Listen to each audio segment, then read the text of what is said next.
We've got, okay, and Mike and Austin. You're on the air. Hello, I am from the Austin Stone. I'm sure you know the church. Okay. And I welcome you to join it. We've got a great church, and we're pretty much by the book. And I've helped many lost souls find their way, so to speak. Yeah. Well, we're not lost. Don't have a soul. Wait, is this just a call to advertise your church? Well, I just wanted to start off by welcoming you to join, if you want. Well, thank you. It sounds like you obviously don't belong to one now, do you? No, you're right. You're right. We don't. But thank you for the But invite. you did one time, didn't you? I did. Yes, I did as well. So you didn't feel any warmth when you sang the hymns or listened to sermons or anything? Yeah, I did. I did. Yeah, but that has nothing to do with whether I the came to the theology is conclusion true or that not. feelings are not God. Yeah. So why exactly did you quit? Well, I quit because I did a lot of research into how the Bible came to exist and also into church history, how the church came to exist. And when I realized that, in my view, I couldn't find anything to substantiate that there was a hand of God involved, I began to question the authority of the church and of the Bible. And at that point, I stopped being a Christian, but I maintained theism for about another 10 years while I searched to try to find out then if the Bible is a man-made book, and if the church founded upon Jesus is based on that Bible and it's a man-made institution, then what really is God, and what would God want me to do? And so I aimed my search more toward just putting my life in the hands of whatever God was, that he would show me what was required, what I needed to do, just lead the way and I will follow. I'm searching. That went on for about 10 years until I came to the conclusion that if God is everything, pretty much that's pantheism. So I thought I was a pantheist for about a week. I guess I was a pantheist for about a week, and then I said, this is kind of ridiculous. It's the universe, and so we have a name for it, and God and matter are not the same thing. Material existence is material existence, and if that's what I'm calling God, then I might as well just say I'm an atheist. Well, it seems to me that you can be a non-believer, but it's another step if you want to make a show and say you're an atheist and start to say these bitter things. Well, why? What have I said that's bitter? Yeah, why do you think we're bitter? Well, I mean, just the general tone I get from you is that you're actually mad or angry with God. Gosh, we just Oh, had my that goodness! Is this a joke? Are you a Poe? Is this a Poe, or are you for real? Are you calling just to pull our legs, or is this a serious call?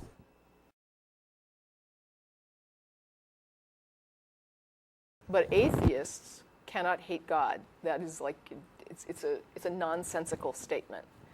A person who does not believe in something cannot hate the thing that they don't believe exists. Is this a serious call? This is a serious call. Okay, there's so people in my now wait a congregation who watch second. your show and, Do you understand that an atheist does not believe a God exists? Do you understand that? Do you understand that an yes. atheist does not believe a God exists? Yes, well, of course. Okay, I then don't do you believe that. I'm not understand? stupid. Okay, then I'm not accusing you of being stupid. I just want to make sure we're clear on our definitions. If you understand I don't believe a God exists, how does the statement "I'm angry at God" make any sense at all? Well, angry about religion, then. About you. this so-called institution, you call it. It is an institution. I mean, even if you believe God produced it, it's still an institution, right? I mean, it's institutionalized. Well, for you sure. said yourself that you felt some warmth when you went to church, that it just wasn't for you. But why do you have to make a show and say these things then? Well, Did you not hear the example of the homeopathic remedy? Did you hear what I just talked about? If not, I'm happy to repeat it. I mean, really, if you were on the phone and you were on hold and you weren't really hearing it, that's fine. I'm happy to give you the example again. But the point is, I said that there would even be people that don't believe in homeopathy that would write to you and say, well, some people are helped just because they feel better because of a placebo effect, so why are you bitching about homeopathy? But the fact is there's a lot of people harmed by homeopathy. Well, and who does the church harm? Who does the church harm? Are you kidding? We have, first of all, Christians in Nigeria who are killing their own children because God said to not suffer witches to live, and they believe their children are witches. We have Christians in Uganda who are passing laws they wanted to execute homosexuals as a crime, but now they've made it life in prison. We have Christians in Africa that are missioning and telling people in AIDS-ridden nations not to wear condoms. We have Christians here in Austin, Texas, who don't think that a woman should have a right to choose, that are down on women's rights. We have Christians across the U.S. who are trying to trample the rights of gays, who are trying to keep them from... I personally find it a bit insulting for you to say that my church is bad people. They're good people at my church. We didn't say... When did I say that say, your church is bad people? You asked me to give you examples of the harm that religion causes, and I just listed some. You don't think there are atheists who do bad things? I could tell you about them. How would that make you feel? Wait a minute. Well, you didn't ask me to provide examples of that. You asked me specifically for examples of the harm that religion causes. You asked for that, and I provided it. How is that offensive to you? Well, I didn't do anything wrong to anyone. In fact, I think I'm a pretty No, good You no one didn't said you ask did. me to give you examples of wrong you've done. You asked me to give examples of harm that the church has caused, that religion has caused, and I provided those examples. How is that a problem? Well, Why should that offend you? Why did you even ask for examples if getting those examples was going to upset you? all right then. Well, I just... Why don't you just have someone like Dr. Craig on your show? Why do you always beat up on random people who call in? Why don't you have some actual theologians on Who your am I show? beating No, up? stop. We're not beating up anybody. I'm answering your question. And listen, there are however many religious shows on public access television and network television. And there's this one atheist show here in Austin, Texas. Why should we give airtime to a professional apologist?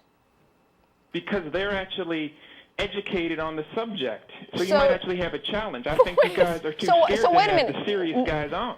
None of us are professional atheists, whatever that would entail. Right. Okay? We're inviting people to call and tell us what they believe, why they believe it, and why we should believe it too. Right, but the other point, I want to just reiterate what Jen said earlier because I want to make sure you heard this.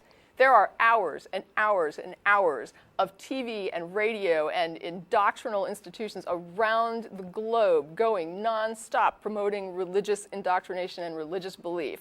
And I really think it's ridiculous to get upset at a 1-hour atheist amateur program that's put out weekly by an educational foundation here in Austin that's really just about putting out information on atheism. You think that 1 hour dedicated by a bunch of amateur atheists producers and cast and crew is really that intimidating to you? It's not intimidating. It certainly bothers people. It certainly bothers you. Church. It bothers you? Yeah, but I mean, look at all the airtime you've got. I mean, for one billboard we put up in Austin, how many religious billboards do I pass Well, every day? no wonder we have more shows. We're about 99% of the country, really.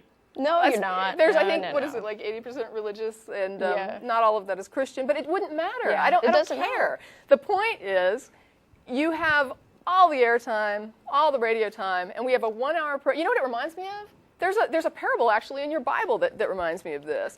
It's the one where they give the example of the guy who has like 100 sheep, and his neighbor has like one little pet sheep, and the guy with the 100 sheep goes and steals his neighbor's sheep and slaughters it.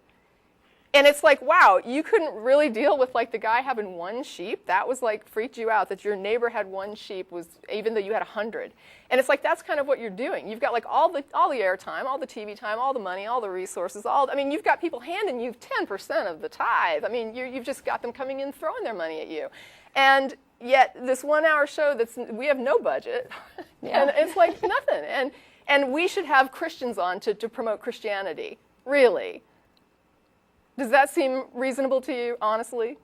If you want my honest opinion, I think you guys are scared to talk to serious people about this. You'd Are rather you just serious? beat up on some clueless guys and then That call us, like pat the each other on callers, the right? back. Or the clueless ones. No, we invite people to call and defend their beliefs. Anybody can call us. And anybody can call us. We're on the show every Sunday. We let you So, call. I mean, feel free to, and we're letting you talk about whatever you want. Yeah, any of these professional apologists are welcome to call at any time. Well, Consider I an guess invitation. I just want to say that I think a lot of the things you guys say are wrong. Well, so I would about expect that from a religion, theist. And I would just, for example. Pardon me? For example. Well, that that there's no God, I guess, would be the start. If you're an atheist, then right off the bat, we've got a bit of a problem. But that's an easy problem to resolve because all it takes is a demonstration of a justification for your belief. You use really big words when you talk. I'm sorry. It sounds a little... Okay. I just want you to demonstrate to me that your belief in the existence of a God is justified. Well, why do I believe in God? Well, there's evidence for God everywhere you look. Like? I mean, as? just on the news lately, we had a national tragedy. Someone got shot through the brain, That's and they horrible. survived that. And wait a minute, what? They got shot and they... Representative Gifford Right, got shot through the brain. Right. The doctor said it was a miracle she even lived. She got shot So through the you don't- brain, you and don't she think- is still alive, and she looks like she will actually get back to normal. What about the 9-year-old who died? Yeah. Well, you just look on the news, and the president said she's up in heaven, and you want to tell us you want to jumping in rain puddles, he said, and you want to tell people that it's just lights out when you die. So the president decides who's in heaven? Yeah. He said she's jumping in rain puddles up there. Did he see her? I mean, how does he know this? Well, you want to tell us that it's just game over when you die? No, I'm just asking how you know We're asking this. how What you is know the this? justification for claiming she's in heaven? And even if she is in heaven, is that a justification for someone shooting a little girl? Is that part of the miracle? Was that a 9-year-old got killed? It's a miracle that Representative Gifford survived. Right. Imagine you got shot in the head. So Do you the think you'd have a good chance to live? Right, the plan was about killing several people so that God could show his beneficence in making somebody go through rehab after getting brain damaged from a bullet through the brain. That's your miracle. You don't think that's a miracle if I someone think it's survived an a extreme gunshot to the head? tragedy and that it's fortunate that not everybody was killed. But I don't think it's a miracle that somebody survived and is now having to go through rehab and she can barely, I don't even know if she can speak yet. Yeah. I mean, her this is doctors don't know somebody's that. But brain it's a damage. miracle she's even alive. She's brain damaged you- and people are dead. And that's exactly what I would expect to happen at an event where somebody shoots into a crowd. I don't consider several people shot dead and one person brain damaged to be proof of God's miraculous powers. Let me ask you something. How do you define a miracle? What's your definition of a miracle? A miracle is the way God shows us is No. real. It's something that could never happen without God. So people never happen without God. never survive A getting shot shot to in the the head without God. Without God, she'd be dead, just like most people who get shot through the head with a bullet Most in their people, brain. Most So- people. But you admit so that how there's many- some people that get shot through the head that don't die. It's pretty rare. Right, but it happens. Right. 10% of That's people. why we call it a miracle. A miracle is Okay, a so a really miracle rare is a thing. rare event. It's not something that can't happen. It's something that could happen, but statistically would be rare. And in this case, it happens 10% of the time. So anything that happens that's against the odds, which we would assume that in the universe some rare things will happen. Every time a rare event happens, you just say God did it. Is that what we're calling a miracle now? Well, I wouldn't say it's a miracle if you win the lottery, but I would say Why it's a not? miracle. It's Why a not? rare It's a event. rare event. In fact, it's What is it's- the statistical odds that determine a miracle? Like at what point is it statistically become a miracle versus a rare event? I don't think you can just you can't do science on it. That's because it's nothing to do with science. It's So we don't really know at what point rare becomes miraculous versus just rare. well, this isn't something you study in a university. I mean, this is Right, but this you're is- saying that you recognize miracles, and I'm asking you what they are, and you're saying they're rare events. And I said, well, there's some rare events like winning the lottery, and you said, but that's not a miracle. So I'm saying, Yeah. when do we hit the point when a rare event is then determined to be a miracle? I think you guys, you guys are playing dumb with me. I think you know exactly what I mean when I say No, a no, miracle. we Actually, don't. I don't know what you mean. No, I want to I'm know. asking you, how do you know how do you differentiate the rare medical survival event from a miracle? You mean if someone survives cancer, Right. I guess that's a miracle if they but survive a but deadly disease. do you believe that there is such a thing as natural remissions that can occur?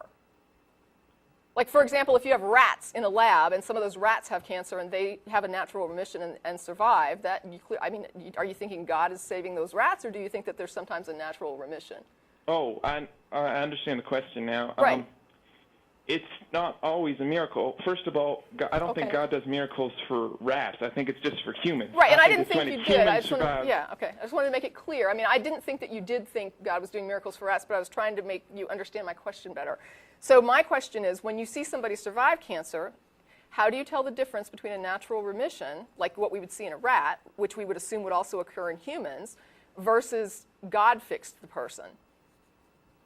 Well, obviously, it's just a question of what you believe. I mean, No, it's not. It's a question of what you're can't tell claiming. you if God did it or if it was natural. So the doctor can't tell if it's a natural remission or a miracle, but then how can you tell? Well, it's just I believe that when these things happen, it's God's work that He does. Except that sometimes you think it's just a rare event. It's just a really good thing that happens that you didn't think was going to happen, and then it happens, and you say it's a miracle. And Like that winning the lottery. God loves you, and that's how He shows you He loves you, is He protects you. How do against- you differentiate between a rare event that you don't think is miraculous and a miraculous rare event? I guess you can't really. It depends on different people. You might ask different people. They might say it's a miracle. Some people might say it's Well, never a miracle. I know they Maybe say did it. just one Okay. thing in their life is a miracle. Right. Some people might say, Right. like every day there's a miracle. I know that people say this because I talk to them all the time. What I'm asking is, where's their justification when they say it's a miracle, when they're also acknowledging that sometimes rare, fortunate things do just simply occur? So when they're saying, I've determined it's a miracle, I guess I'm asking, where's their justification when they're telling me this is a miracle? Maybe there is no real justification. That's my point. There you go. But that's not necessarily a problem. It is a problem. It is a problem. If you want me to believe, It's a problem if you It's a care problem. whether or not the things you believe are true. If you don't care if they're true, then justification for them doesn't matter. If you care if they're true, then whether or not they're reasonable beliefs to hold and there is justification for holding them becomes important. Well, I mean, I just think it doesn't even matter. I think I don't even think it matters if it's truth. If it makes you feel good and do good things. Okay.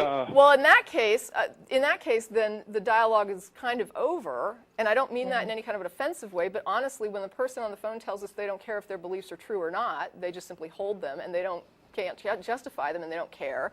Then I don't really see a point in a dialogue, because you're saying that even if we could demonstrate you're wrong, you don't care. You're still going to believe it, or you're still going to say it's okay to hold the belief. And so to you, whether or not beliefs are true is unimportant. Well, maybe we don't have a justification for miracles. That doesn't mean we don't have a good church and we're not good people.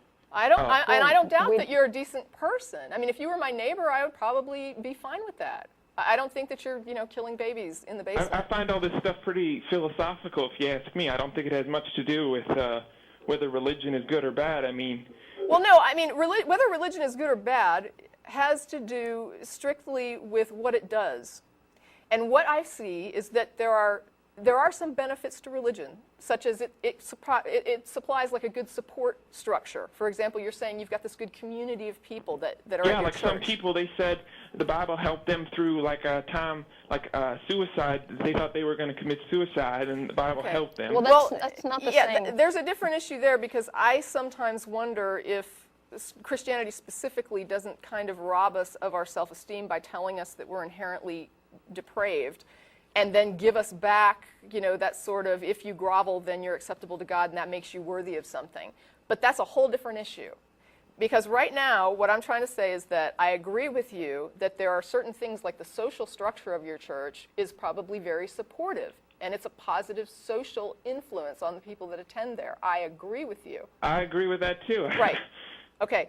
But I also understand that there is a great deal of pain going on around the globe for religious reasons because of the same doctrines that are coming out of the same book, because people read that book and they read a lot of different things. And for every Christian that I've ever met who says, this is what really my religion is about, I've met other Christians who say, that Christian's not a real Christian, and this is what my religion is about.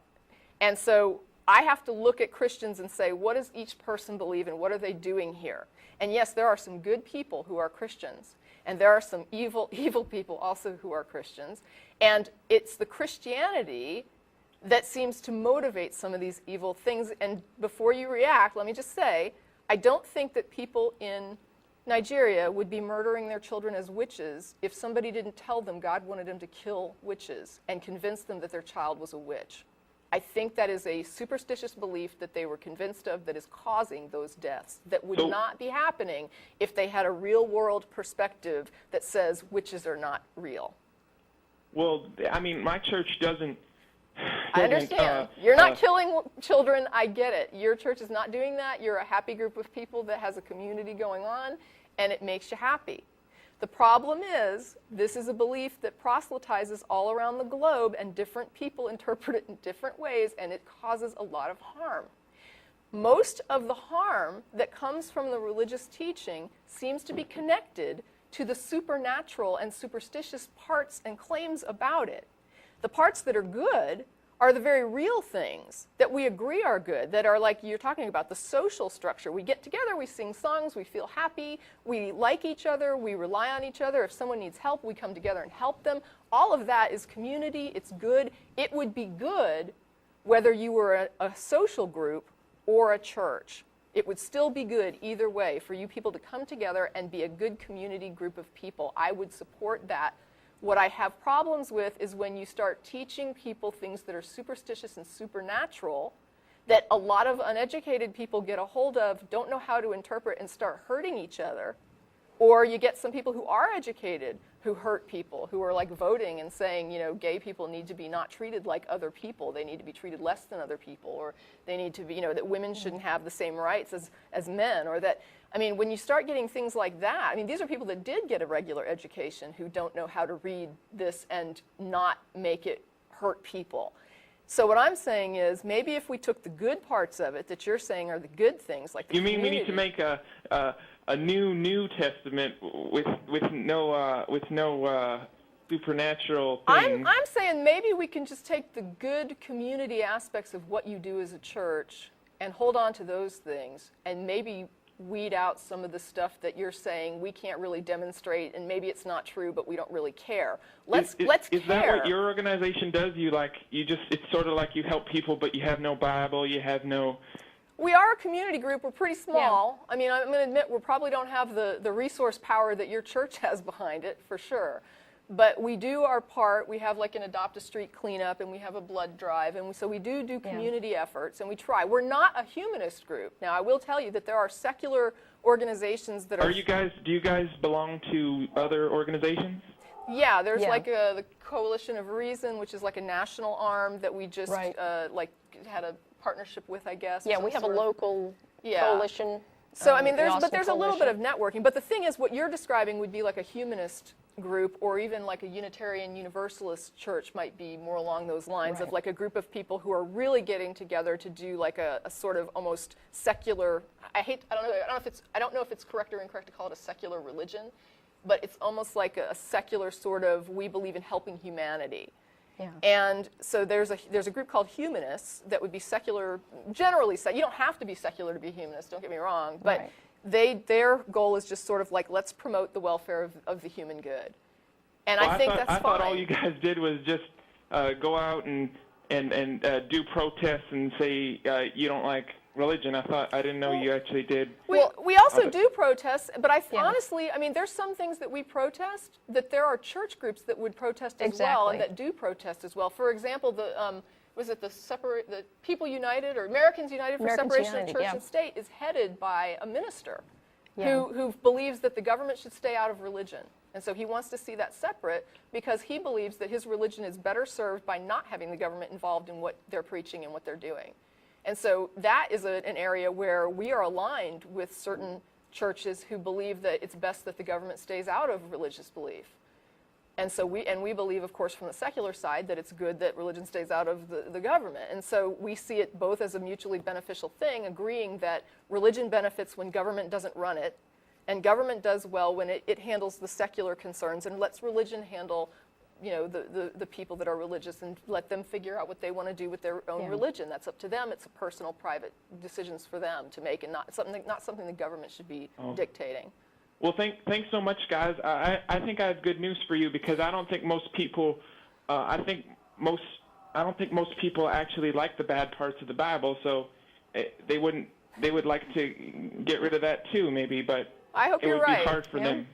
I hope you're right, and I thank you for your call. Yes. Okay. Well, that was interesting. It was a good call. Yeah. I appreciate that.